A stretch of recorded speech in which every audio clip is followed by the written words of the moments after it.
Using civilians as a means to achieving military goals is considered a war crime and a gross violation of the international laws governing armed conflict. Israel sees the use of human shields not only as a violation of international and national law, but as anathema to the moral and ethical underpinnings of its own society.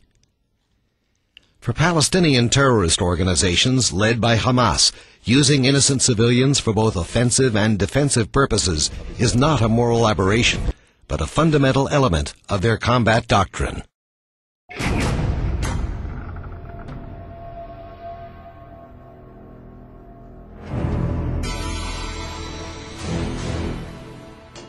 Death in the making.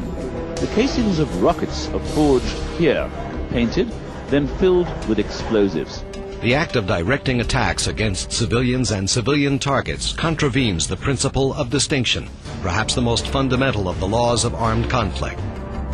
According to this principle, parties must at all times distinguish between civilians and combatants.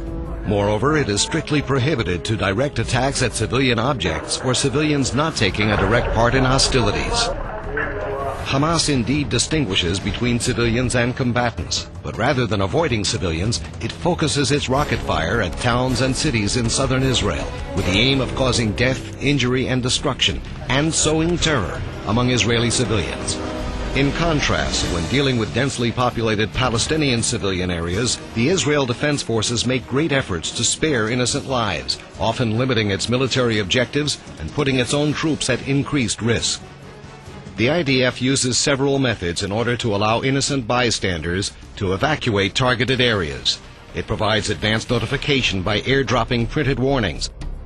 The IDF has established a unit which gives further notification through verbal telephone announcements made directly to local residents.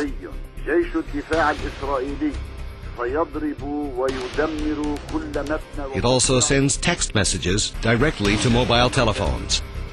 When civilians have either been forced or chosen to remain near targeted areas, the Israel Air Force uses precision strikes only against identified targets, as in this image, with minimal, if any, collateral damage to innocent bystanders.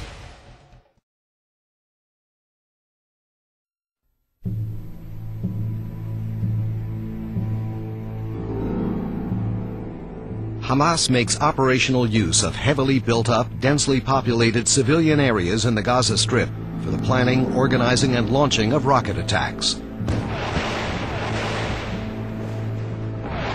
Moreover, Hamas makes use of civilian facilities such as universities for weapons development and systematically uses protected civilian areas such as schools, private homes, hospitals, and mosques for its industry of weapon smuggling, hiding and storage of rockets, explosives, and ammunition, as well as the illicit harboring of combatants.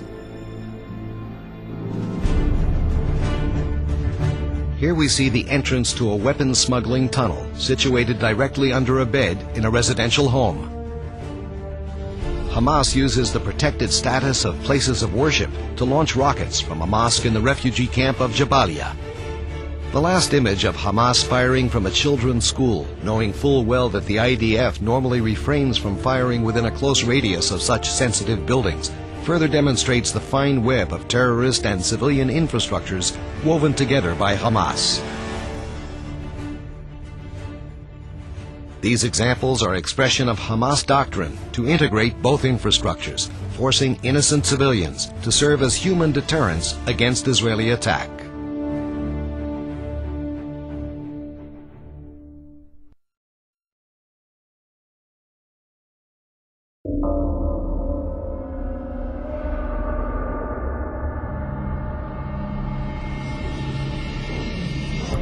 Human shielding involves the intentional placement of innocent civilians in harm's way in order to protect the lives of combatants or hide illicit military actions. The forceful sacrifice of an innocent sanctity of life is considered a war crime, but first and foremost, it is a reprehensible violation of the universal concept of human decency. Hamas has fully integrated human shielding as a basic element of its terrorist doctrine, initiating live fire attacks against Israel Defense Forces from within civilian crowds, hiding weapons manufacturing facilities and storage depots in residential buildings, and places of worship. فتحت الجوال وإذا به يسأل أنت أبو بلال الشعبي؟ قلت نعم. فقال أنا الأمن الإسرائيلي بعد 5 دقائق دخلي أنت أولادك. فقفلت الجوال على الفور واتصلت ببعض الأصدقاء فهرع الأهالي عبر مكبرات الصوت وبلأوا سطح المنزل وظلوا حتى الآن يعني مرابطون على سطح المنزل إلى أن يشاء الله سبحانه وتعالى. Civilians, including women and children, are also exploited by being placed at military targets which Hamas expects to be attacked. المواطنون وفور سماع نبأ التهديد باستهداف المنزل خرجوا من منازلهم متوجهين إلى منزل الجعابير ليشكلوا دروعا بشرية في محاولة لمنع قصف المنزل. ولذلك أصبح الموت عند الشعب الفلسطيني صناعة تجيده النساء، تجيده كل من في هذه الأرض. ذلك شكلوا دروعا بشرية من النساء والأطفال والشيوخ والمجاهدين، وكأنهم يقولون للعدو الصهيوني إننا نحرص على الموت كما تحرصون على الحياة.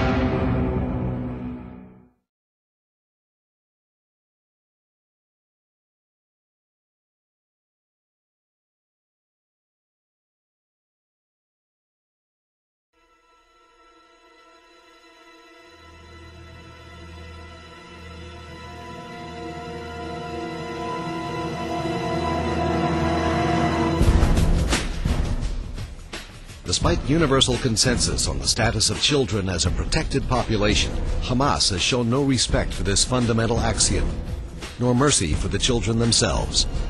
Hamas begins the process when the children's minds are still pure and unprejudiced, indoctrinating them to blind hatred of Jews and Israelis and a lust for sacrificing their lives in the name of holy jihad. التي ترعى قتلهم وتبارك تجويعهم وتدعم الاحتلال المجرم. The children are then used as human robots, remotely controlled by Hamas operators, who send them on missions for which they would not risk their own lives.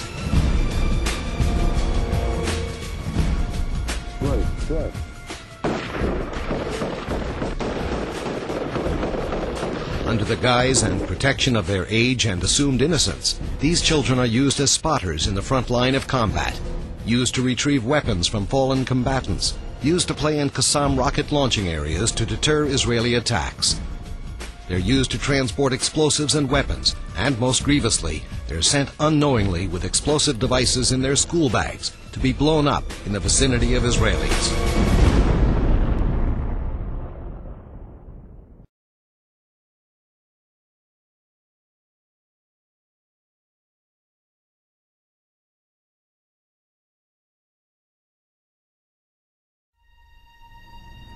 It is clear beyond any doubt that in its armed conflict against Israel and Israeli civilians, Hamas has systematically and deliberately perpetrated the most serious violations of the basic principles of moral decency and international law.